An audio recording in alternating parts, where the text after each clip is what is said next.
Good evening students. मैं आपका Manoj sir. Students, जैसे मैंने आपसे अभी 2 वीडियो पहले ही कमिट किया था कि हम डिफरेंट सेगमेंट्स पे काम करेंगे और उन सारे बच्चों को बेनिफिट होना चाहिए, मैक्सिमम जितना ज़्यादा से ज़्यादा हम कवर कर सकें। तो मैंने आपसे कॉम्पिटिटिव लेवल के भी बारे में बात किया था कि हमारा एक सेगमेंट है कि जो भी कॉम्पिटिटिव लेवल होते हैं like CLAT, railway, banking, SSC, MAT, in fact CAT वगैरह भी, कैट, एफएमएस, एक्सएलआरआई, है ना। तो ये जितने भी टाइप के हैं, एफएमएस, नारसी मुंजी, तो ये सारे बच्चों को, कुछ बच्चों का तो मैथ्स रहता है, कुछ बच्चों का 11th-12th में नहीं रहता है, तो इन सबको थोड़ा डिफिकल्टी होता है। तो उनको अगर क्लैरिटी, हेल्प वगैरह मिल जाए तो उनको बहुत इजी हो जाता है। तो आज हम उसी कॉम्पिटिटिव लेवल के बारे में बात करेंगे। पहले इन दोनों कंपटीशन के बारे में मैं थोड़ा सा आपको एक डिफरेंशिएट बताता हूँ। जो कैट वगैरह हैं वो लेवल काफ़ी हाई होते हैं, जो आईआईएम वगैरह में एडमिशन्स वगैरह का है तो उनके लेवल बिल्कुल हाई होते हैं, बट उनका भी बेसिक कंसेप्ट यही है। और जो प्रीवियसली अभी शुरू में जो लोग देते हैं, जो बहुत सारे बच्चे ये देते हैं, आपका क्लैट देते हैं, है ना, SSC, railway, bank clerk, bank PO, RBI, इस तरह का जो चीज़ें हैं, ये सारे के लिए मैं आपको अभी स्टार्ट करता हूँ। और फिर कैट वगैरह के लिए भी ये यूजफुल है, बट उनका सपोज करो 2 स्टेज है, तो वो उनके लिए ये पहला स्टेज है और उसके बाद फिर एक और स्टेज और थोड़ा हायर स्टेज पे नोट पे भी मैं बात करूंगा, तो वो उनका स्टेज हो जाएगा। तो उनके लिए भी डिफरेंट अपना सुटेबल बुक्स हैं और इनके लिए भी है, बट दोनों एग्जाम्स में चैप्टर्स ऑलमोस्ट सेम ही पढ़ना पड़ता है। ऑलमोस्ट जैसे हर एक, मतलब कि जितने भी मैंने आपको एग्जाम बताया, मैट वगैरह में भी, कैट में भी, क्लैट में भी, सभी में, बैंकिंग पीओ में भी, सभी में हमें ढेर सारे ऐसे टॉपिक्स हैं, ऑलमोस्ट टॉपिक जो बिल्कुल सिमिलर टॉपिक हैं, जैसे number system, HCF, LCM, time and work, time and distance, percentage, profit loss, ratio proportion, alligation and mixtures.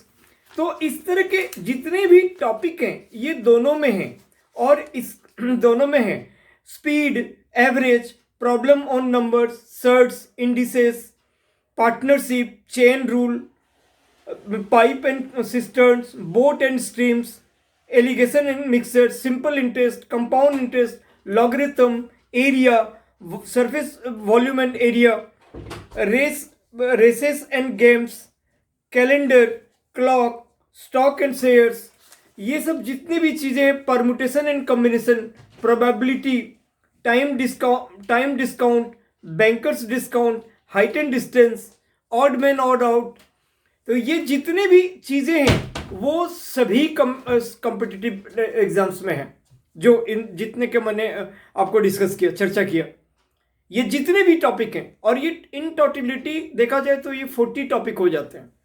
तो एक एक करके मैं इस पर स्टार्ट करता हूं। इसके अलावे भी इन दोनों ही टाइप के एग्जामों में थोड़ा सा क्वेश्चन का स्टैंडर्ड बदल जाता है, लेवल बदल जाता है, बाकी चैप्टर्स बिल्कुल वही के वही है।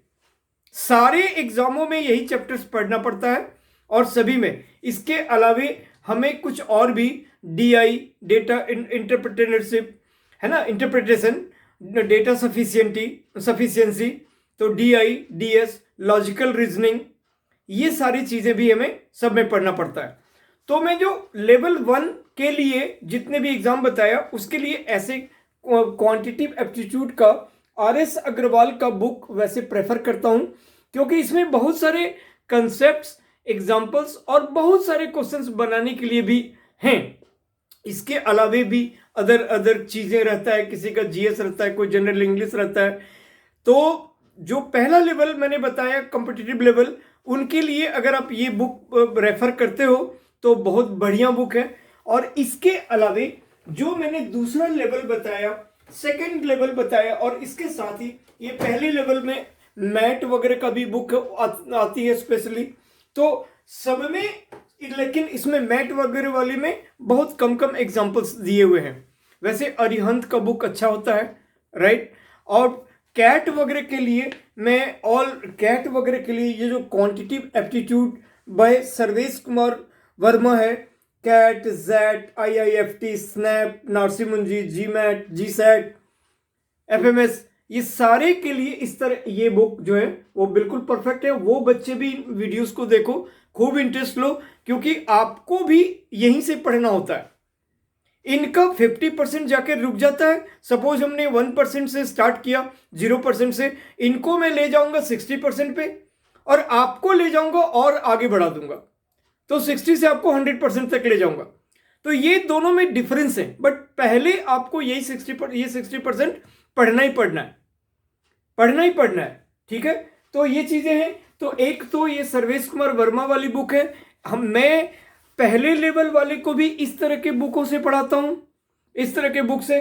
और सेकंड, इसके अलावा और भी आप जैसे अरुण शर्मा वगैरह का बुक है, अरुण शर्मा का, ये भी बिल्कुल बेस्ट बुक होता है, ठीक है। तो इस बुक को भी आप प्रेफर कर सकते हो। सर्वेश कुमार वर्मा अरिहंत पब्लिकेशन भी प्रेफर कर सकते हो, और ये अरुण शर्मा वाली बुक भी प्रेफर कर सकते हो। ये दोनों ही बुक बहुत अच्छी बुक है, और इनका बड़ा अच्छा स्टैंडर्ड मेंटेन किया है इन लोगों ने। मैं बहुत सारी बुक्स को देखा, बहुत सारे बुकलेट को देखा, अलग अलग इंस्टीट्यूशंस, जो प्राइवेट इंस्टीट्यूशंस वगैरह भी बुकलेट निकालती है, लेकिन मुझे ये दो बुक पढ़ाने में बहुत मजा आया। ये बुक अरुण शर्मा, और फिर सर जो अरिहंत का क्वांट वाली बुक है, ये दो बुक मुझे बहुत अच्छा लगा। इनमें इनके जो तरीके हैं, इनका जो सिस्टम है, इनका जो क्वेश्चन है, पैटर्न, स्टैंडर्ड बहुत बेस्ट है। तो इन दोनों बुकों को प्रेफर करते हुए, और फिर हम और इनमें सब कुछ कवर है, हर तरह हर लेवल का क्वेश्चंस कवर है। तो स्टूडेंट्स, अब हम लोग स्टार्ट करते हैं। तो मैं आज एक टॉपिक रेशियो एंड प्रोपोर्शन, इस टॉपिक से आपको स्टार्ट करता हूं, ठीक है।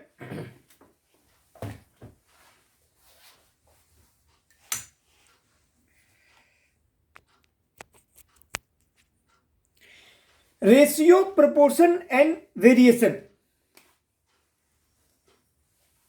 रेशियो, प्रोपोर्शन एंड वेरिएशन, इसमें 3 सब टॉपिक हो गए। रेशियो अलग हुआ, प्रोपोर्शन अलग, और वेरिएशन अलग, आपस में कोरिलेटेड है, बट हुआ एक टॉपिक माना जाता है, बट इसके अंदर में 3 सब टॉपिक हो गए। तो सबसे पहले मैं रेशियो, ऑब्वियस सी बात है, सबसे पहले मैं रेशियो के बारे में बात करूंगा। तो रेशियो क्या होता है? The comparison between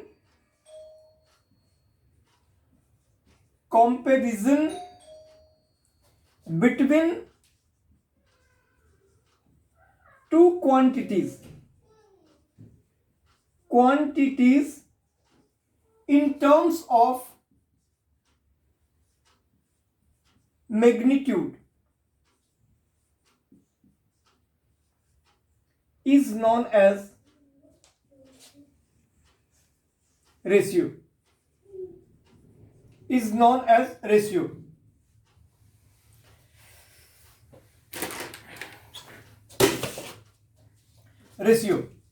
Suppose A ratio B means A by B, ठीक है। Ratio has no unit, right. अब हम इसको पहले को जो ये जो फ्रैक्शन है, इस फ्रैक्शन में न्यूमरेटर को हम कहते हैं एंटीसीडेंट,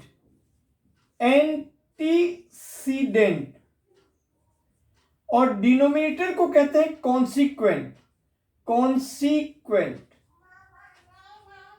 right?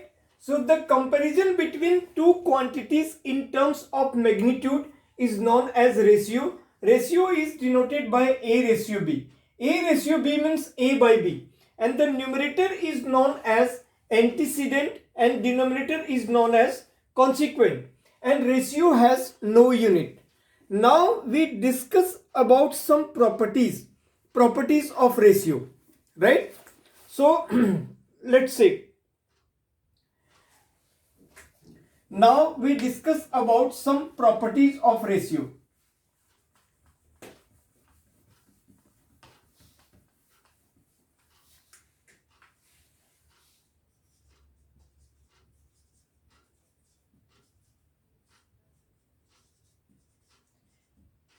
तो स्टूडेंट्स, वैसे तो हम लोग टाइम लिमिटेशंस बहुत ये रहता है, तो हम लोग जल्दीबाजी में सवाल को बनाते हैं और हमें आंसर आने से मतलब होता है। लेकिन साथ ही साथ मैं आपको एक और सजेशन देना चाहूँगा कि हम लोग तो जल्दी जल्दी सवाल को सॉल्व करते हैं और आंसर आ गया, ऑप्शन में एग्जिस्ट कर रहा है और हमने बिल्कुल प्रॉपर बनाया तो बस हमारा काम हो गया। फिर हम आगे फर्दर दूसरे सवालों पर, ऐसे सब में करना पड़ता है, हर कंपटीशन में करना पड़ता है, ठीक है। बट हम साथ ही साथ इसीलिए जो भी कॉपी में हम प्रैक्टिस करते हैं उनमें हमारा जो व्यू रहता है, ऑब्जेक्टिव रहता है कि सवालों को ज़्यादा से ज़्यादा हम जल्दी से जल्दी सॉल्व करें। बट इसके साथ ही साथ ये व्यू भी आपका होना चाहिए। जैसे जो टॉपिक्स मैंने आपको 40 टॉपिक बताया, तो उसका एक समराइज नोट्स होना चाहिए। समराइज नोट्स मान लो जो भी है, प्रैक्टिस के लिए जो कैलकुलेशंस आपने किया वो उसको आइदर दूसरी कॉपी में करो, या फिर जैसे मैंने आपको रेशियो, प्रोपोर्शन और वेरिएशन, तो रेशियो आपको बताया, तो रेशियो से रिलेटेड सर्टेन पॉइंट्स जो हैं, जो उसके इंपॉर्टेंट बातें हैं, वो आप साफ सुथरे तरीके से लिख लो, साफ सुथरे तरीके से उसके प्रॉपर्टीज को लिखो, क्योंकि वो आपको बार बार यूज में आएगा। और अब आप जब भी कभी फाइनल लास्ट एग्जामिनेशन का एंड मोमेंट आएगा, 11th आवर होंगे, थोड़े से टाइम बचेंगे आपको, 2-4 दिन बचेंगे, हफ्ता दिन बचे होंगे, तो आप एटलीस्ट उस जो की वर्ड्स हैं, की पॉइंट्स हैं, उन चीज़ों को आप ओवरव्यू कर जाओगे अपनी कॉपी का, तो आपको सब कुछ याद आ जाएगा और वो आपके लिए बेटर होगा। इंस्टीड ऑफ अगर सब कुछ सोचोगे हमको याद रह जाए, मैं बोलते चले जाऊं और बहुत सारे अभी बात करूंगा थर्ड प्रोपोर्शन, मीन प्रोपोर्शन, या जो भी कुछ ऐसे सर्टेन जो इससे रिलेटेड इंपॉर्टेंट वर्ड्स हैं, तो सब सोचोगे कि मैं, चूंकि आपने अगर ये प्रैक्टिस रखा हमें तो कैलकुलेशन करना है, नंबर सवाल आएगा कैलकुलेशन करके आंसर निकालेंगे, लेकिन तो आपने इंपॉर्टेंट बातों को तो कहीं नोट किया नहीं, तो नहीं किया तो वो आप जैसे 2 टॉपिक आगे बढ़ेंगे वैसे पहले टॉपिक का चीजें भूलने का पूरा डर बनेगा।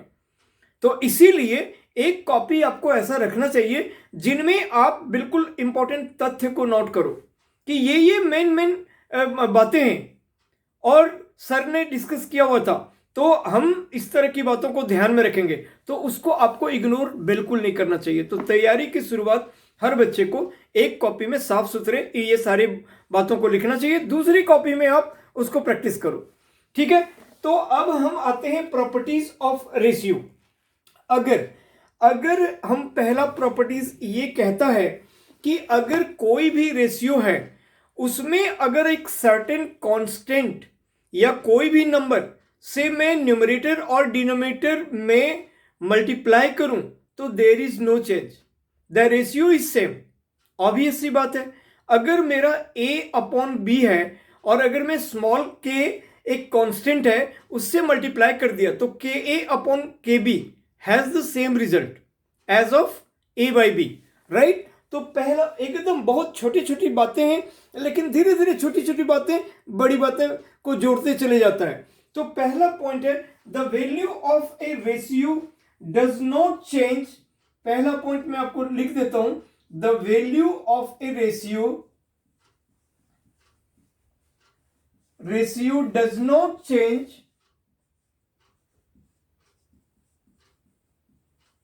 if we multiply when the numerator and denominator both are multiplied by the same quantity. When the numerator and denominator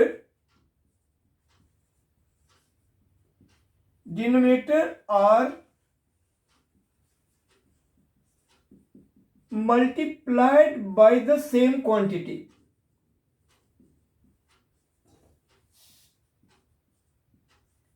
quantity, ये मैं आपको वीडियोस जो ये कर रहा हूँ बता रहा हूँ, मैं ऐसे वर्बली बोल सकता हूँ और वो भी चीजें, लेकिन फिर से 2 लाइन 3 लाइन बोलूंगा, आगे भी बोलूंगा, तो वो सारी बातें आपको हो सकता है स्किप कर जाए। इसीलिए लिखा हुआ रहेगा, आप उसको पॉज करके जब चाहे उन बातों को आप पढ़ सकते हो, है ना। ये तो इजी बातें हैं, लेकिन आगे फर्दर जो जो कुछ मैं बोलूंगा अगर उसको यहाँ पे लिख दें तो आपके स्क्रीन पे आया रहेगा, आप उसको पॉज करके पढ़ सकते हो। अगर सब कुछ बोलते चले जाएंगे तो वो हो सकता है आप स्किप कर जाओ उसको। इसीलिए तो ये चीजें हो गई। The value of ratio does not change when the numerator and denominator are multiplied by the same quantity. Means a by b equal to ka by kb, ka by kb equal to la by lb equal to ma by mb, everything is same because mm cancel हो गया। ठीक है, same in case of division, in case of ये same, the value of a ratio does not change when the numerator and denominator are divided by the same quantity. Same as above when we divide by the same quantity,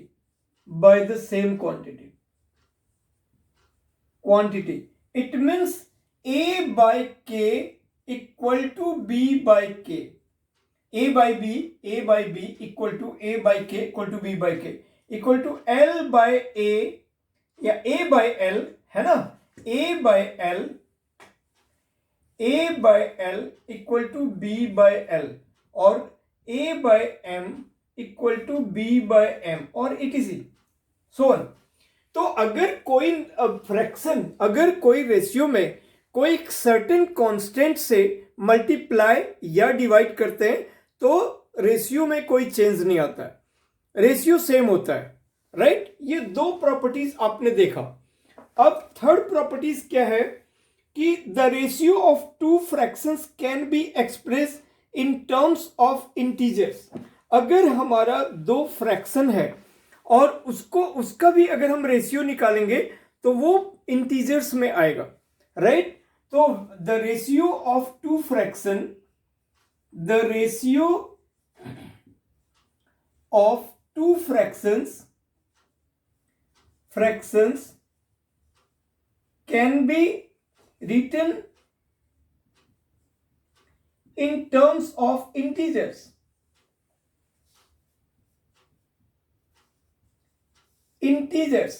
It means 3 by 4 ratio 4 by 5, 3 by 4 ratio 4 by 5 equal to 3 by 4 by 4 by 5, or it means 3 into 5 by 4 into 4, so 15 ratio upon 16. It means 15 ratio 16. 15 ratio 16. So these are two fractions and this is denoted as in the ratio of integers. 15 and 16 are the integers. Just a minute.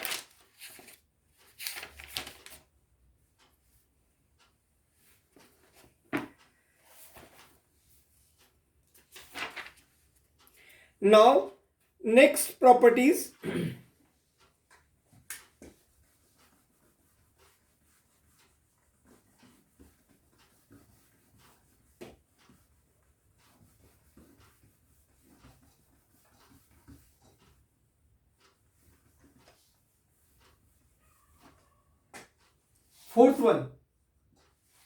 Fourth property is when two or more than two ratios are multiplied with each other, then that is known as compounded ratio. अब सबसे पहले एक और बात मैं आपको पहले बताता हूं कि प्रॉपर्टीज के ठीक पहले 3 प्रॉपर्टीज के बाद अब हम आएंगे और फोर्थ टाइप का प्रॉपर्टी। तो जब भी हम कभी रेशियो निकालते हैं और हमें उसमें कन्वर्जन करने की जरूरत होती है, जैसे सपोज लीटर और मिलीलीटर में हो, टाइम फ्रेम में अगर हमारा आवर्स और मिनट में हो, मिनट और सेकेंड में हो, या आवर्स और सेकंड में हो, है ना, किलोमीटर और मीटर में हो, या मीटर और सेंटीमीटर में हो, सेंटीमीटर और मिलीमीटर में हो, तो कोई भी चीज, तो जो भी सबसे पहले जो पहले बोला जा रहा है उसको हम न्यूमरेटर में रखते हैं, और जो बाद में बोला जा रहा है उसको हम डिनोमिनेटर में रखते हैं। ठीक है, बॉयज टू गर्ल्स, तो boy number of boys upon number of girls, where girls to boys, तो हम इसमें हो जाएगा कि number of girls upon number of boys, तो बोथ रेशियो सेम नहीं है, तो इसीलिए जो पहले बोले उसको न्यूमरेटर में, जो बाद में बोले उसको डिनोमिनेटर में। ठीक है, और जो भी चीज, जैसे अगर बोलता है कि 36 सेंटीमीटर एंड 1.5 मीटर का रेशियो बताओ, तो हम पहले जो मीटर है बड़े वाले यूनिट को स्मॉल वाले यूनिट में हम कन्वर्ट करेंगे कि 1 मीटर इक्वल टू 100 सेंटीमीटर, तो 1.5 मीटर इक्वल टू 150 सेंटीमीटर।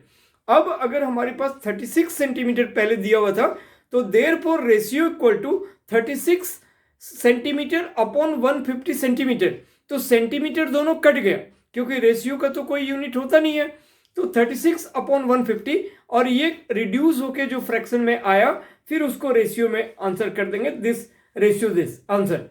ये तरीके होते हैं, तो जो भी कन्वर्जन होता है वो हमें सबसे पहले कर लेना पड़ता है, और बड़े यूनिट को हम स्मॉल यूनिट में कन्वर्ट करते हैं, और जो पहले बोलता है उसको हम पहले, ये बहुत बेसिक बेसिक बातें हैं, आपने क्लास 7 वगैरह में भी ये सब पढ़ा है, लेकिन बहुत सारे लोग जैसे जैसे क्लास बढ़ते हैं फिर कॉलेज में जाते हैं, तो ये सारे छोटी छोटी बातों को, ये पहले के बातों को इग्नोर कर देते हैं, बहुत ऐसा भी सिचुएशन होता है कि ध्यान से उतर जाता है।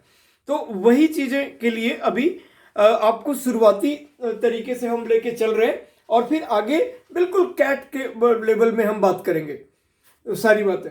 नाउ फोर्थ, अब डिफरेंट टाइप के रेशियो होते हैं। अब देखो, पहला दूसरा तीसरा पॉइंट एकदम सिंपल सिंपल था, अब बिल्कुल आपका काम का एकदम से ध्यान में रखने वाला, कॉपी में नोट डाउन करने वाला सब आ गया कि compounded ratio, duplicate ratio, triplicate ratio, सब डुप्लीकेट रेशियो, सब ट्रिप्लीकेट रेशियो, ये सब टाइप्स आ गए, तो वो सब टाइप पे देखना जरूरी है। अब हो गया कंपाउंडेड रेशियो।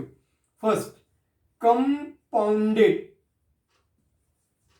कंपाउंडेड रेशियो, तो आप क्या लिखोगे, इसको लिखने के ये भी लिखोगे व्हेन 2 और more than 2 ratio are multiplied, when 2 और मोर देन, जरूरी नहीं है कि 2, हम 2 या 3 4 5 जितना भी रेशियो, व्हेन 2 और more than 2 ratio, more than 2 ratio are multiplied,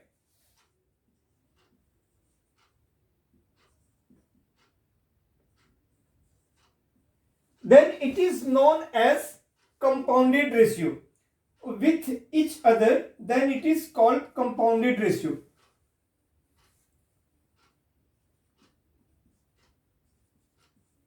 Each other, then it is called compounded ratio.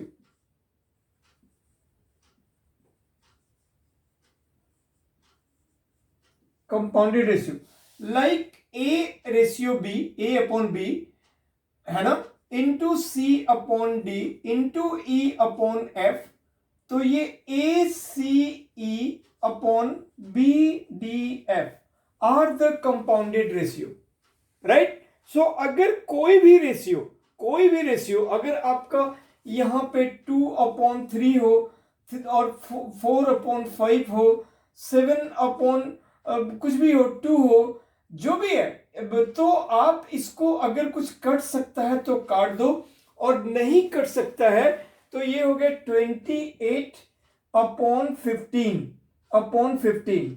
ठीक है, तो ये न्यूमरेटर या डिनोमिनेटर कोई भी बड़ा छोटा हो सकता है, बस सिंपल उसको मल्टीप्लाई कर देंगे, उसी को कंपाउंडेड रेशियो कहते हैं। यानी कि 2 या 2 से ज्यादा रेशियो को आपस में मल्टीप्लाई करने के बाद रिड्यूसिंग फॉर्मेट में जो रिजल्ट आता है उसी को हम कंपाउंडेड रेशियो कहते हैं। ठीक है, अब आते हैं duplicate ratio.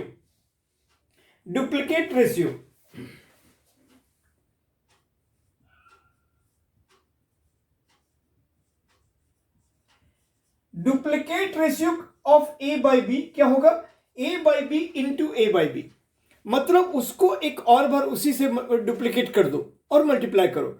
A by B duplicate ratio of A by B means A by B into A by B, that is A square by B square. और ट्रिप्लीकेट रेशियो का मतलब 3 बार सेम चीज को, सेम रेशियो को multiply कर दो, तो A by B into A by B into A by B, तो A cube by B cube. ठीक है, तो पहले हम इस दोनों को लिख लेते हैं, फिर सब डुप्लीकेट और सब triplicate.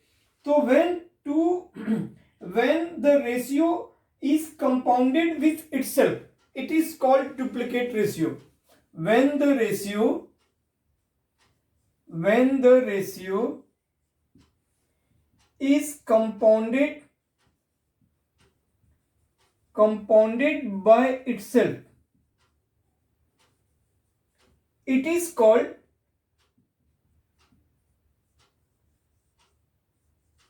duplicate ratio.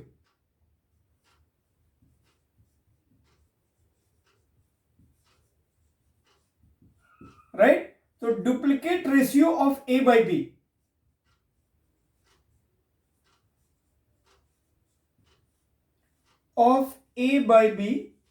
Equal to a by b into a by b, ये आपस में ही कंपाउंडेड हो रहे हैं इस एक इटसेल्फ, तो a square upon b square, और you can say that a square ratio b square. This is duplicate ratio. When the ratio is compounded by itself, it is called duplicate ratio. Now triplicate ratio, right? or triplicate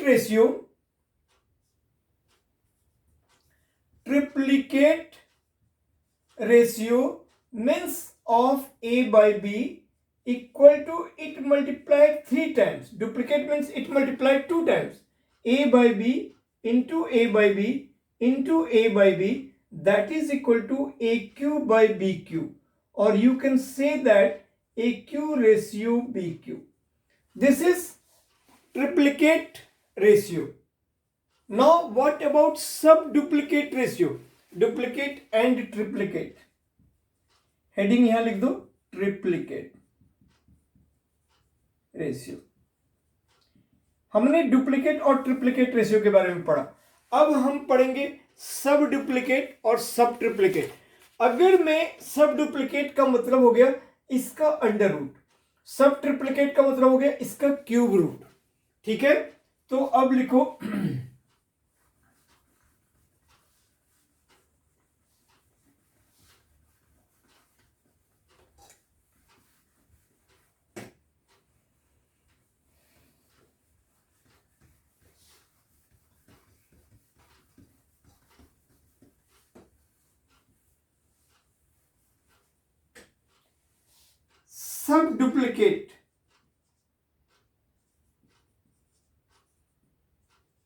सब duplicate ratio and sub triplicate.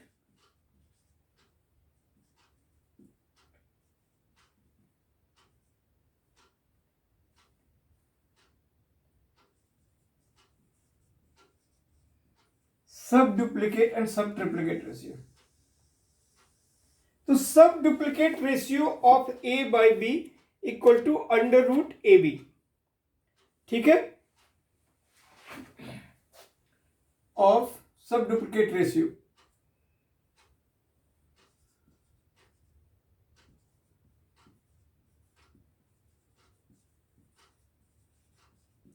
Ratio of a by B equal to a by B का square root, a by B का under root,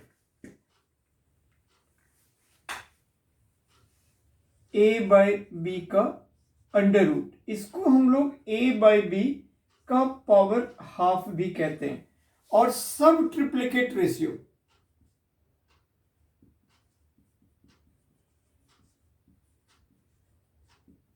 ratio of a by B equal to a by B का cube root, that is a by B का power 1/3।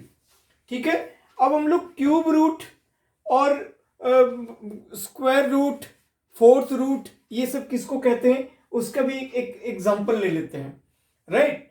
ठीक है, मान लेते हैं, suppose करो हमने एक लिया, एक नंबर 625, 625 लिया, तो उसको हम प्राइम फैक्टर किए 5 से 125, फिर 5 से तो ये हो गया 25, फिर 5 से तो ये हो गया हमारा 5, और अब नहीं गया, तो यानी कि 5 इंटू 5 इंटू 5 इंटू 5।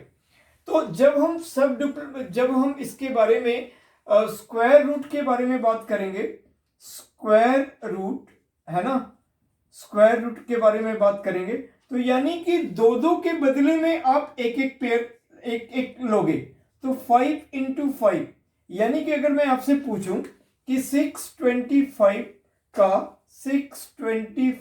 का स्क्वायर रूट क्या होगा, यानी 625 का 1/2 क्या होगा, तो यहां से आप एक 5 लोगे और एक और 5 लोगे, यहां से इस पेयर से एक 5 और इस पेयर से एक 5, तो ये 25 हो गया।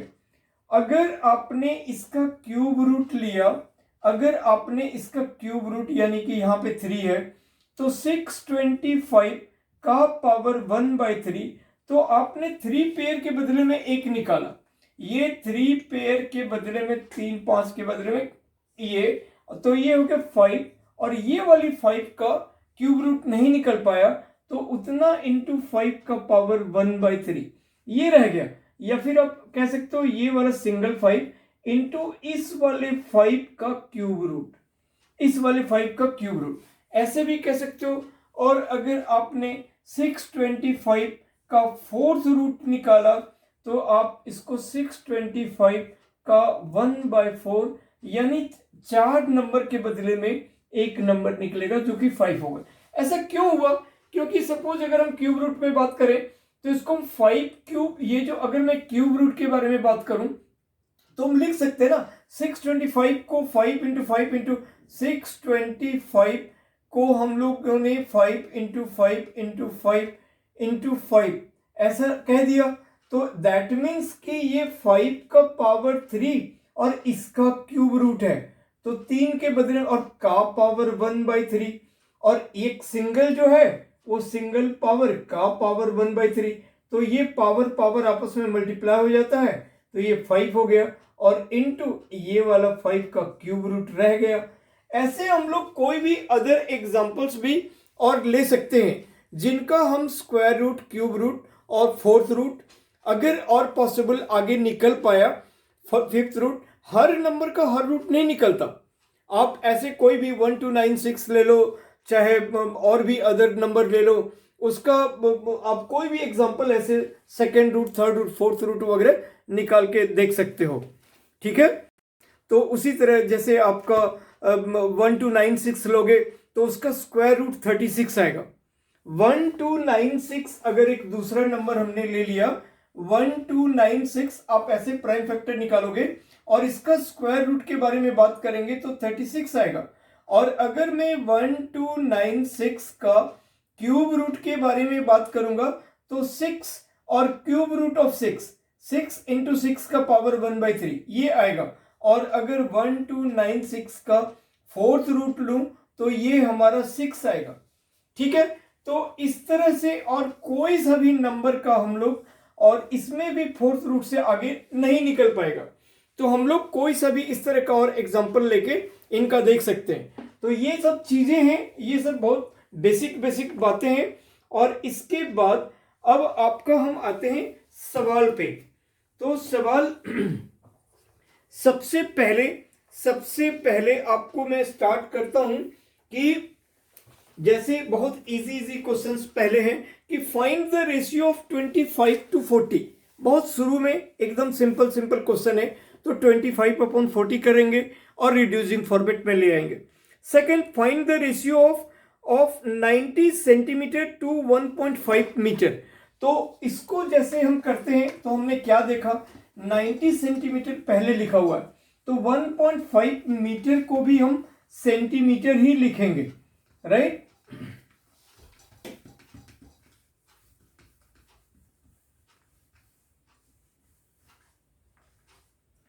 अब जैसे 90 सेंटीमीटर, एग्जाम्पल, ये सारे एग्जाम्पल के क्वेश्चन होंगे, टू 1.5 मीटर।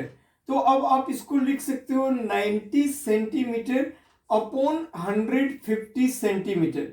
तो आपस में ये यूनिट कट जाएगा, क्योंकि रेशियो में तो कोई यूनिट होता ही नहीं है। तो अब ये दिस और दिस कट गया, 3 से कटा, 3 3 जा और 3 5 जा, तो ये बन गया 3:5। ठीक है, 3:5। इस तरह से कोई भी। नेक्स्ट कहता है कि the number of boys and girls in a school are 576 and 480 respectively, express the ratio of number of boys to that of number of girl.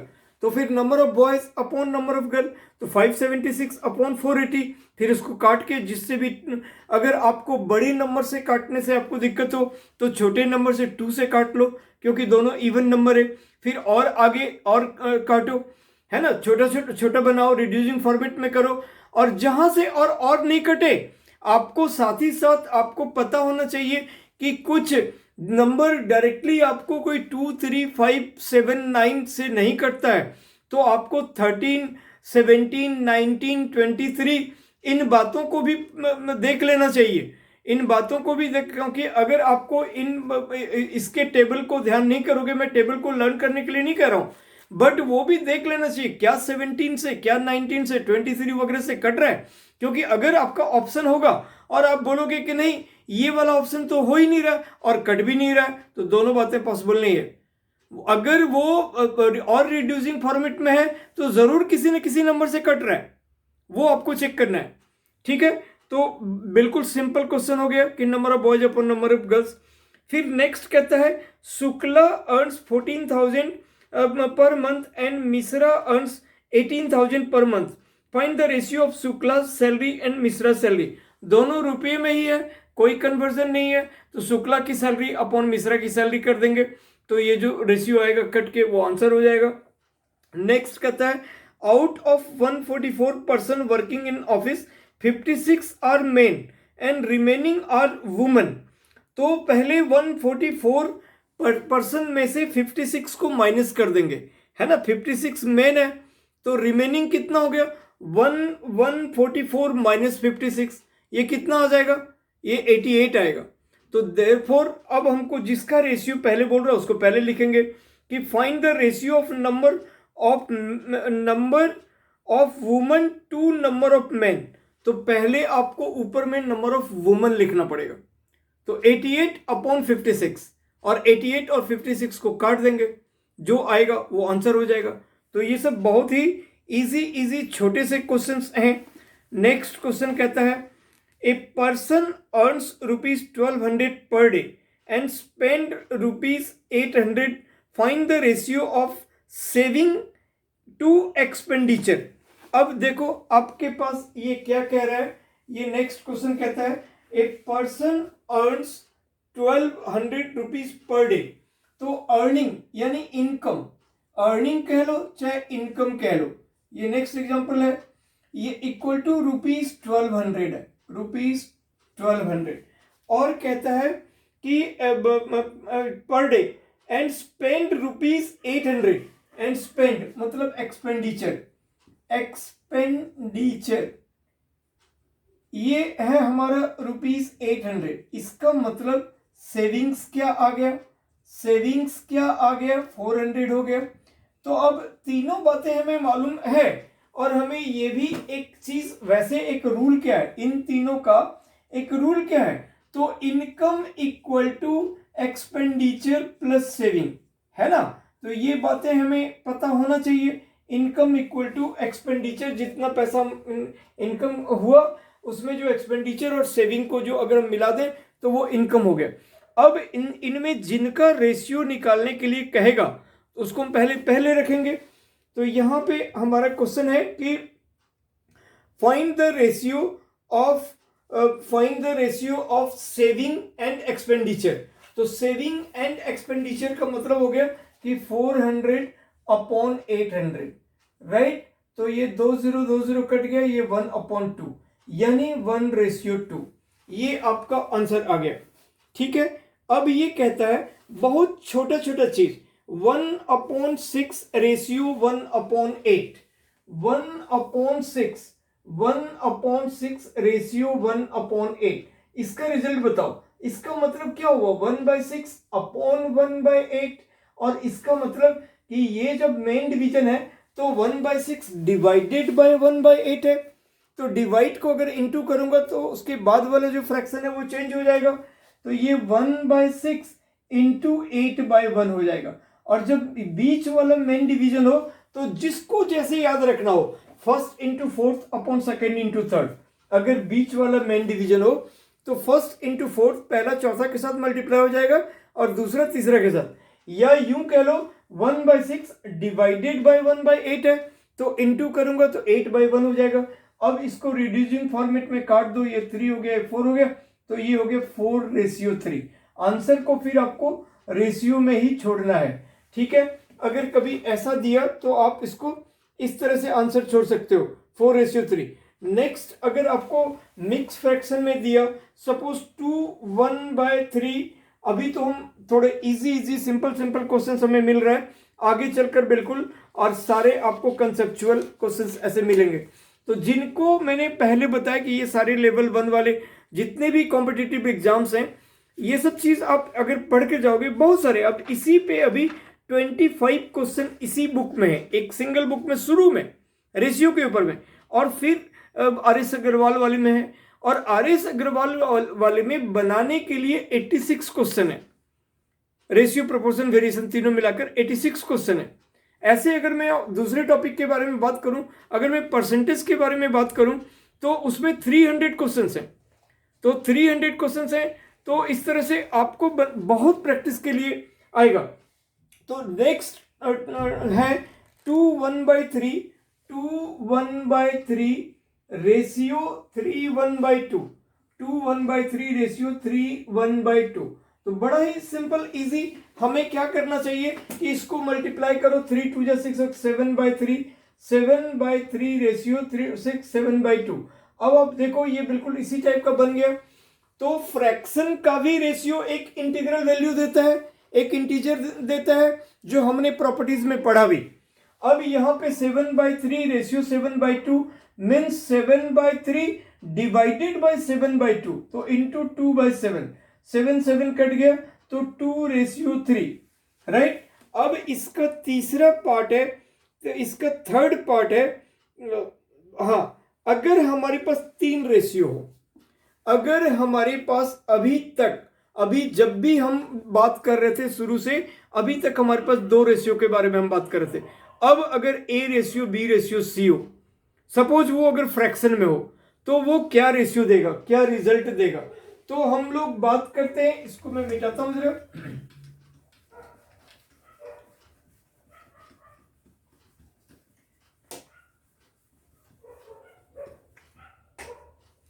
इसका थर्ड पार्ट हम लेते हैं। कहता है कि अगर हमारे पास 5/6 रेशियो 3/8, 5/6 रेशियो 3/8 और रेशियो 3/4, 3/4 अगर ऐसा हो तो हमें क्या करना चाहिए। तो सबसे पहले इन तीनों को हम फ्रैक्शन ये करते हैं, 5/6 रेशियो 3/8 रेशियो 4 3 12 और 3 15/4। अब आपको सबके डिनोमिनेटर का एलसीएम लेना है, एलसीएम ऑफ 6 8 एंड 4। तो 6 8 एंड 4 का एलसीएम कितना हो जाएगा, 24 हो जाएगा। कैसे, आपने एलसीएम, अब देखो यहां पे LCM and HCF, LCM and HCF ये भी अपने आप में ये है, टॉपिक है ना। और ये भी बिल्कुल इंपॉर्टेंट है, देखने नाम सुनने में बड़ा इजी लगता है। आपको कितना इजी लगता है सुनने में नंबर सिस्टम। तो अगर कोई आदमी, अगर कोई ऐसा सोचे अरे नंबर सिस्टम में क्या है, वही natural number, whole number, rational number, irrational number, number line, यही सब है ना। कैट में नंबर सिस्टम एक इतना तगड़ा टॉपिक है, इतना इंपॉर्टेंट टॉपिक है, बिल्कुल एक तरह से हम कहो कि मैक्सिमम बच्चे को बिल्कुल प्रॉब्लम होता है, बहुत प्रॉब्लम होता है। मैं देखता आता हूं और सभी चीजों, नंबर सिस्टम सुनने में कितना इजी लगता है और लगता है कि इसमें कितना कुछ होगा। आप कभी ईमानदारी से कोई भी बुक उठाकर देख लो, कोई भी। और वैसे भी मैं हर टॉपिक, आप ऐसे किसी भी टॉपिक को इतना मतलब कि आप ऐसा नहीं समझ सकते, ये तो बहुत ही इजी है।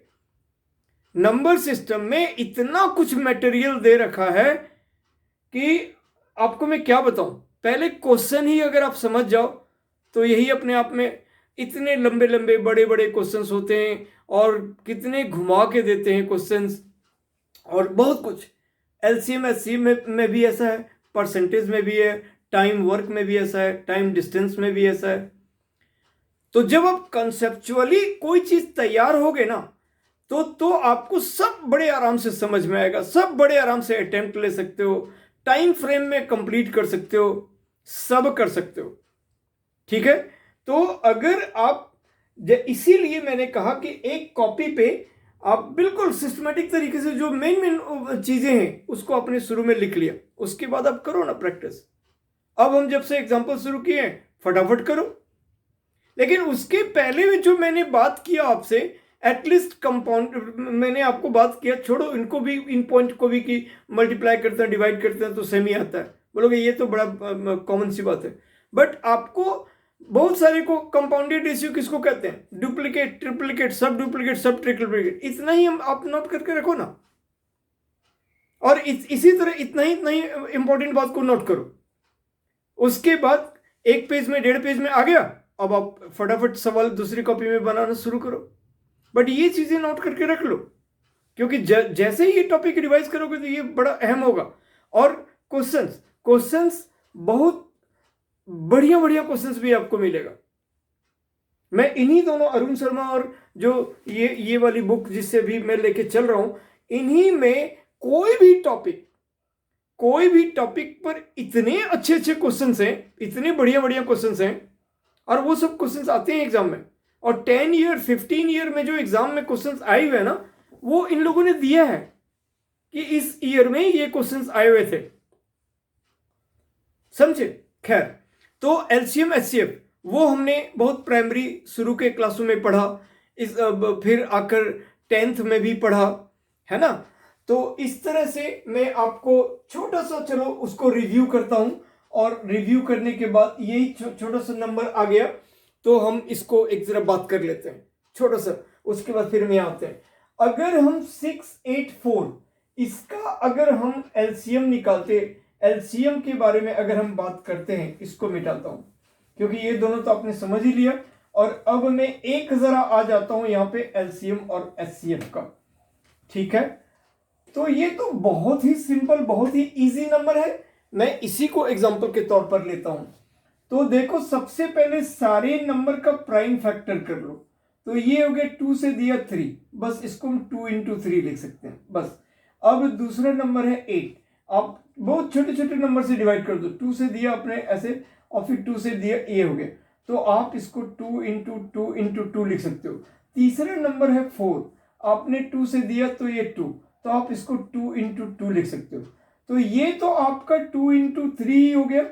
इसको आप जो भी पावर में आपको मिले वो लिख लो, ठीक है। और इसके बाद इसमें 2 का पावर 2, ये हो गया। जब भी कभी 2 नंबर का, 3 नंबर का, 4 नंबर का एलसीएम निकालने के लिए देता है, तो ये एक मेथड है। ये आगे चलकर इस स्टैंडर्ड मेथड को हम लोग यूज करते हैं। हम लोग इस स्टैंडर्ड मेथड को यूज करते हैं एलसीएम और एचसीएफ दोनों निकालने के लिए। बचपन में क्या करते थे, हम अभी उस पॉइंट पे भी जाएंगे, बचपन में जो करते थे। बट आगे चलकर जब हम काम करते हैं तो स्टैंडर्ड मेथड जो है वो हम प्राइम फैक्टर, इसको हम कहते हैं prime factorisation method. Prime factorisation method. और ये नंबर के साथ साथ एल्जेब्रिक एक्सप्रेशन जो 2a - 3b का पावर 7, ऐसा करके भी अगर कुछ एक्सप्रेशन इनटू समथिंग, ऐसे ही x + 3y का पावर 4, और फिर इसी तरह से दूसरा, इसी तरह से तीसरा, इन तीनों ही क्वांटिटी का बोलेगा एलसीएम बताओ, एचसीएफ बताओ।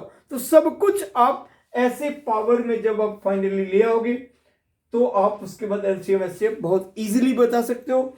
या फिर कोई ऐसे न्यूमेरिकल वैल्यू हो तो सबसे पहले आप सबका प्राइम फैक्टराइजेशन कर लो।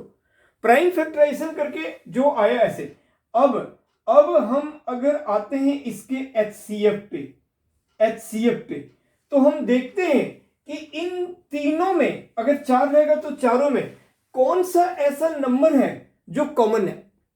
तो 2 ऐसा नंबर है जो कॉमन है, सब में है। ठीक है भाई, 2 का सबसे मिनिमम पावर क्या है? 2 का जो कॉमन वाला पार्ट था उसका सबसे मिनिमम पावर क्या है? 1। ये तो वही हो गया ऐसे। और जो अनकॉमन है उसको तुमको लेना ही नहीं है। तो एचसीएफ हाईएस्ट कॉमन फैक्टर है ना, जिसको जीसीडी भी कहते हैं, ग्रेटेस्ट कॉमन डिवाइजर, ऐसे ही निकालते हैं कि आपने तीनों का प्राइम फैक्टर निकाल दिया और हम कॉमन वाला नंबर देखते हैं। कॉमन वाले नंबर का सबसे मिनिमम पावर, तो इसमें 2 का पावर 1 है, इसीलिए 2 का पावर 1 ही लिए। और जो अनकॉमन है उसको तो लेना ही नहीं है। एचसीएफ निकल गया। अब हम आते हैं एलसीएम। एलसीएम क्या करेंगे कि जो कॉमन वाला नंबर था उसका हायर पावर कितना है, इसका लोअर पावर लिए थे, उसका हायर पावर तो 2 का पावर 3 है। तो अब हम ये 2 और 2 स्क्वायर को नहीं लेंगे, हमको उसका हायर पावर को ही कंसीडर कर लिए जो कॉमन वाला नंबर था। और जो अनकॉमन वाला नंबर है उसको भी लिखना है। एलसीएम में कोई नंबर छोड़ना नहीं है, छूटता नहीं है। तो इंटू 3, कोई और अगर यहाँ पे 5 रहता तो उस 5 को भी लिखते। जो भी कॉमन है उसका हाईएस्ट जो पावर है, और इसके बाद जो अनकॉमन है वो वाला भी। तो ये हो गया 8 इंटू 3, तो ये 24 हो गया। ठीक है, तो 24 हो गया। तो यहां तो ये बहुत छोटे नंबर हैं, इसलिए बचपन में जो हम मेथड किए थे उससे भी आप इजीली निकाल सकते हो। बट वो मेथड आपको हर जगह नहीं चल पाएगा। इनफैक्ट अगर बड़े बड़े नंबर्स आपको यहां पे दे दे, 3 डिजिट का, 4 डिजिट का, है ना, तो ऐसे नंबर्स में आपको मुश्किल होगा। और या फिर एल्जेब्रिक एक्सप्रेशन दे दे तो मुश्किल होगा। जबकि ये मेथड्स में आप स्टैंडर्ड मेथड अप्लाई करो, इजीली सब कुछ बनेगा, है ना। सिंपल सा सिचुएशन है। सेकेंड मेथड अगर हम बात करते हैं एलसीएम का, सेकेंड मेथड, चूंकि ये बहुत सिंपल सा नंबर हमने लिया, तो 6, 8 और 4 को हम लोग ऐसे कर देते थे। 2 से डिवाइड करो, ये 3 टाइम्स गए, ये 4 टाइम्स और ये 2। एक बार में कम से कम 2 नंबर जाना चाहिए। अभी यहां जा रहा है तो इसको फिर से 2 से दिए, तो 3 और 2 और 1। अब ये हो गया 2 इंटू 2 इंटू 2 इंटू 3 इंटू 2, तो 2 2 जा 4 3 जा 12 इंटू 2 24। तो ये तो आपने इजीली निकाल लिया। और अदरवाइज नहीं तो आपको बड़ा बड़ा नंबर में यहाँ पे दिक्कत होगा। तो आपको ये नंबर ये मेथड आपको अप्लाई करना है जो मैंने अभी आपको बताया। और फिर इस टॉपिक में जब हम आएंगे तो और ब्रीफिंग में बताऊंगा, मैं और ब्रीफ करके बताऊंगा कि और ये फंक्शन कैसे सारे होते हैं। क्यों? क्योंकि खाली एलसीएम और एचसीएफ ये तो फिर मैं 1 ही मिनट में आपको बता दिया, 1 से 2 मिनट में। तो ये जो पूरे टॉपिक हैं या उसमें जो 30 पेजेस का चैप्टर है, आखिर उसमें क्या दिया हुआ है? मान लो 25-30 पेज का जो, या जो भी मैं कहता हूं 10-12 पेज का ही जो टॉपिक होते हैं पूरे, आप समझो बहुत छोटा छोटा लिखा हुआ होता है। तो उसमें जो सैकड़ों क्वेश्चन बन जाते हैं, तो उसमें क्या दिया हुआ है? उसमें कुछ तो है ना भाई। तो ऐसा तो नहीं है कि यही चीज खाली रहेगा और ये चीज रहेगा तो 2 मिनट 1 मिनट का काम था।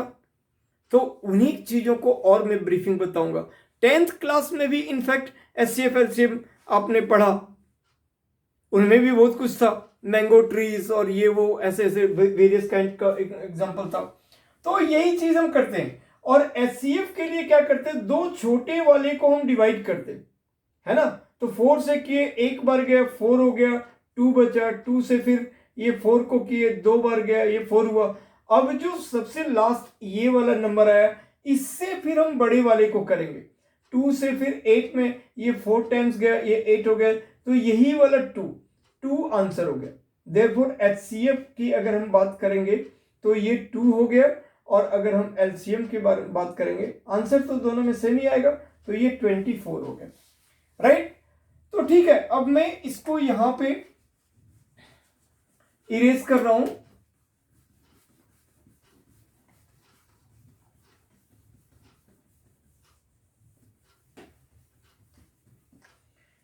और ये हो गया आपका 24। अब हर फ्रैक्शन को आप वो बना दो, तो 5/6 इंटू 24, ठीक है। Ratio 3/8 into 24, ratio 15/4 into 24।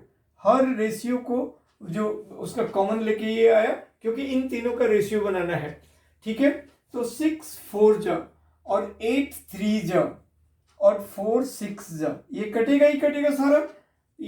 20/9/90 ये बन गया।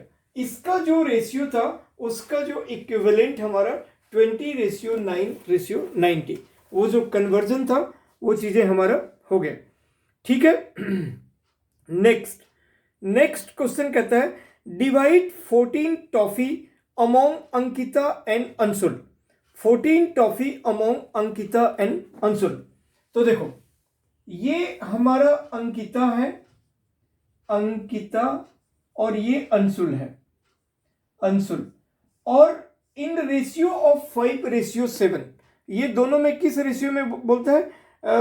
इन 5/2 divide 14 toffee among Ankita and Anshul in ratio 5/2। तो 5/2 में हमें बांटना है, 5/2 में हमें बांटना है, ठीक है। इन दोनों का जो रेशियो है ये है। तो हम सम ऑफ रेशियो निकाल लेते हैं। Sum of ratio 5+2 equal to 7, right right. तो अब जब हमको 14 को डिवीजन करना है, तो 5 अंशुल का पार्ट 5 अपॉन ये सम ऑफ रेशियो 7 इंटू 14, और अंशुल को जब हम ये करना है 2 upon sum of ratio into 14। जब भी कोई भी रेशियो में किसी नंबर को, एक मान लो जो फादर हैं, अगर वो कहते हैं कि हम अपने जायदाद का इस रेशियो में हम बांटना चाहते हैं अपने बच्चों को, या जब भी कभी पार्टनरशिप करके जो चैप्टर है, तो पार्टनरशिप में हम लोग डिफरेंट काइंड का चीज पढ़ेंगे कि कौन कौन पार्टनर कब कब किस रेशियो में पैसा दिया। तो अगर प्रॉफिट हुआ या लॉस हुआ तो उसी रेशियो में उन पार्टनर्स को बटेगा, उसी रेशियो को बटेगा। तो ये सारे तरीके ऐसे होते हैं, ठीक है। सॉरी, तो सबसे पहले हम सम ऑफ रेशियो निकाल लिए, सम ऑफ रेशियो निकल गया।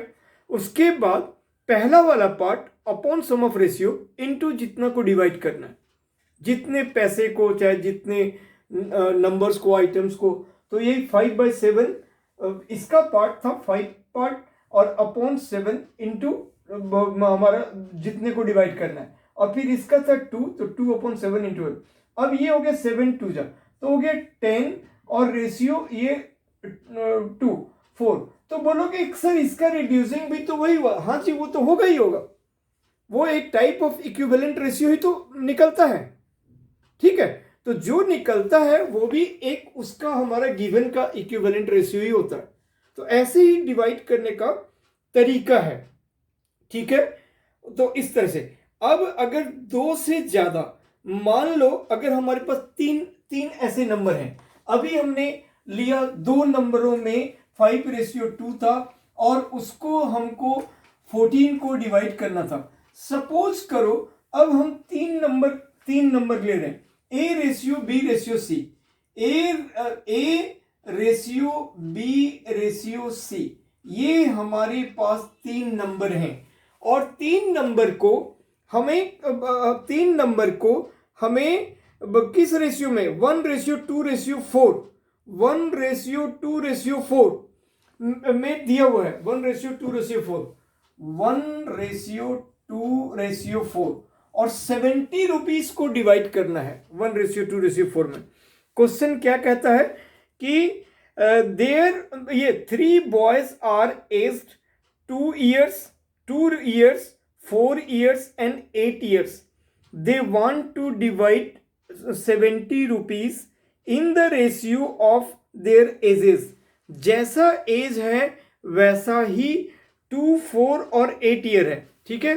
तो हम उसको सारे रेशियो में अगर कोई सेम नंबर से डिवाइड होके छोटा बन सकता है तो हम सबसे पहले छोटा बनाते हैं। एक बॉय का है 2 ईयर, एक का 4 ईयर और एक का 8 ईयर, इसीलिए हम इसको 2 से डिवाइड कर दिए सब में, तो 1:2:4 हो गया, ठीक है। तो हमारे लिए कैलकुलेशन इजी हो जाएगा। तो कोई भी रेशियो है 2 या 3 या 4, अगर ऐसे नंबर का रेशियो है और अगर कोई भी पर्टिकुलर नंबर से सब में डिवाइड हो रहा है तो हम सब में डिवाइड करके उसको छोटा बना लेंगे, उसके बाद हम सवाल प्रोसीड करेंगे, ठीक है। तो इस तरह से हमारे पास 3 नंबर थे, एज के अकॉर्डिंग पैसे बांटने हैं और कहता है कि 70 रुपीज को हमको बांटना है।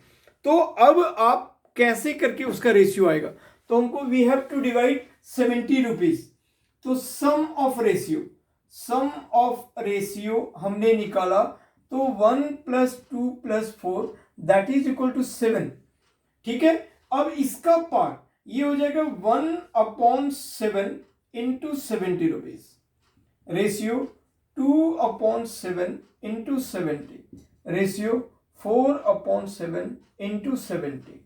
तो अब ये हो गया 10, ये 10 हो गया, तो 10 रेशियो, फिर ये हो गया 20 और ये हो गया फिर 40। 10:20:40 ये चीजें हमारा आ जाएगा 70 रुपीज को जब हम डिवाइड करेंगे, 70 रुपीज को जब हम डिवाइड करेंगे तो यही चीज आ जाएगा, ठीक है। अब स्टूडेंट हम आज यहाँ पे स्टॉप कर देते हैं क्योंकि अब हम लोग आज यहाँ पे स्टॉप कर देते हैं, बहुत बड़ा वीडियोस ऐसे बनता चला जाता है और अब हम फिर फर्दर आपको यहाँ से कंटिन्यू कर देंगे अगले क्लास में। तो रेशियो ही अगले क्लास में भी हम आपका करेंगे और उसमें आपको और थोड़े बहुत सवाल दिखाएंगे, थोड़े बहुत क्या इनफैक्ट। तो नेक्स्ट क्लास भी हमारा रेशियो का ही रहेगा, उसके बाद वाला क्लास हम प्रोपोर्शन पे करेंगे। अब कोशिश करूंगा, देखो मैं ऐसा तो इमीडिएटली कह पाना मुश्किल है कि मैं कब कर पाऊं, क्योंकि थोड़ा टाइम फ्रेम का बड़ा ये रहता है और हर तरह के सेगमेंट के बच्चों के लिए मैं कर रहा हूँ, हर तरह के सेगमेंट के लिए आपके लिए कर रहा हूँ। अभी और भी डिफरेंट टाइप के सेगमेंट हैं, बट कोशिश रहेगी कि थोड़ा सा जल्दी ही कर दूं। और आप लोग सबसे पहले मेरे से जुड़ने के लिए डिफरेंट तरीके से, अब उसमें देखो सबसे पहले तो मैं आपको YouTube आप देखोगे तो उसमें आपको मैं बता देता हूं कि मेरे YouTube चैनल का नाम है राजहंस ट्यूटोरियल्स। मेरे YouTube चैनल जो है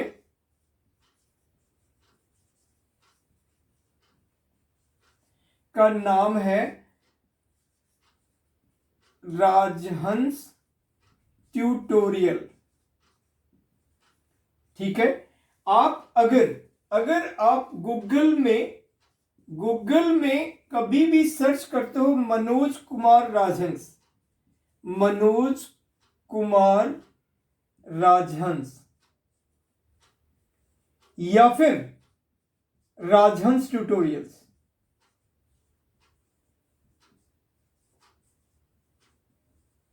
आपको मिल जाएगा मेरे बारे में सब कुछ, ठीक है। आप फोन नंबर मेरा जो भी व्हाट्सएप नंबर वो 9810843472, ये मेरा व्हाट्सएप नंबर है,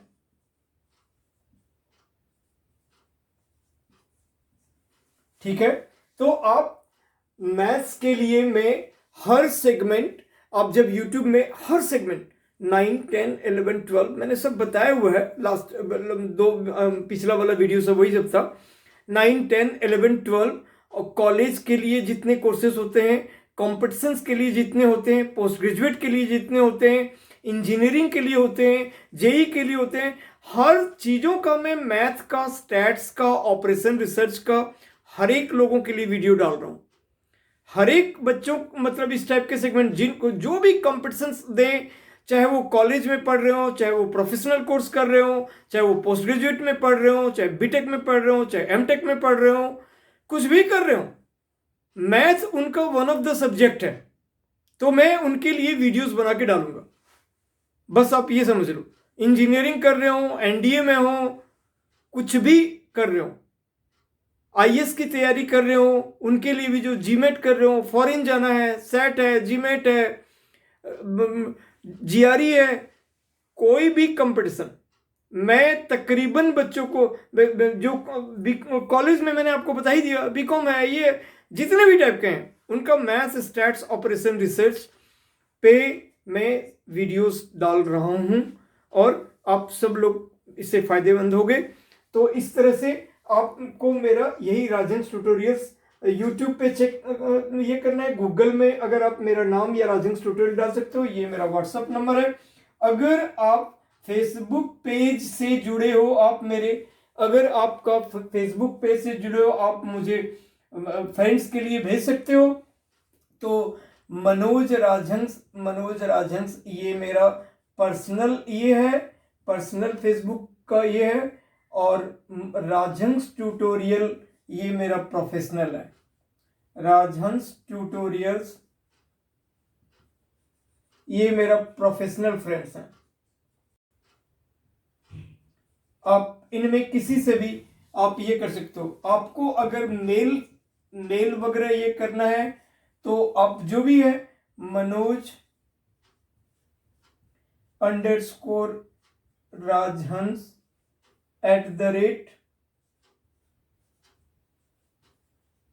@hotmail.com और फिर मनोज के .राजहंस68 @gmail.com। आप मुझे मेल कर सकते हो, आप मुझे व्हाट्सअप कर सकते हो। मेरे यूट्यूब चैनल को ढूंढो, देखो, और सबसे पहले उसको सब्सक्राइब करो, उसमें अपना कमेंट्स करो, तो मुझे ठीक लगेगा कि अच्छा, अगर रिक्वायरमेंट है कोई पर्टिकुलर टॉपिक, पर्टिकुलर चीज़, कोई सोच, तो आप उसमें वहाँ पे मेंशन कर सकते हो। तो आप अपना कमेंट लिखो, सब्सक्राइब करो, लाइक करो, शेयर करो, व्हाट्सएप कर सकते हो मुझे, मेरे मेल को ये पे आप लिख सकते हो, एफबी वगैरह पे हो तो मैसेंजर वगैरह पे मैसेज दे सकते हो, कोई भी मोड पे आप कंसल्ट कर सकते हो। और वही है कि बहुत फ्रिक्वेंटली तो मैं ऐसा नहीं कि, वैसे तो मैं रोज ही एक वीडियोस डालने की पूरी कोशिश करता हूं, लेकिन आपका नंबर फिर इमीडिएटली कल या परसों आएगा, बिल्कुल कहना मुश्किल होगा, क्योंकि और भी लोगों का रहता है कुछ न कुछ। व्हाट्सएप मेरे पास और भी सुबह आ जाते हैं, या और भी ऐसे होता है। तो मैं ये पूरे 15 सेगमेंट को लेके चल रहा हूं, बट करूंगा, जल्दी ही करूंगा, ठीक है। और पर्सनली कंसल्ट कर सकते हो, राइट। तो इस तरह से मैं दिल्ली बेस्ड हूं, दिल्ली के बच्चे बिल्कुल ऐसे ही कंसल्ट कर सकते हैं, दिल्ली एनसीआर के। तो आप फिर मुझे ऐसे कुछ लगता है तो आप बता सकते हो। मेरे जिस टाइप से मैं कम्युनिकेट आपसे हो सकता हूं, जरूर होऊंगा, ठीक है। Thank you so much. जल्दी फिर हम मिलेंगे अगले क्लास रेशियो पे। Fine, thank you.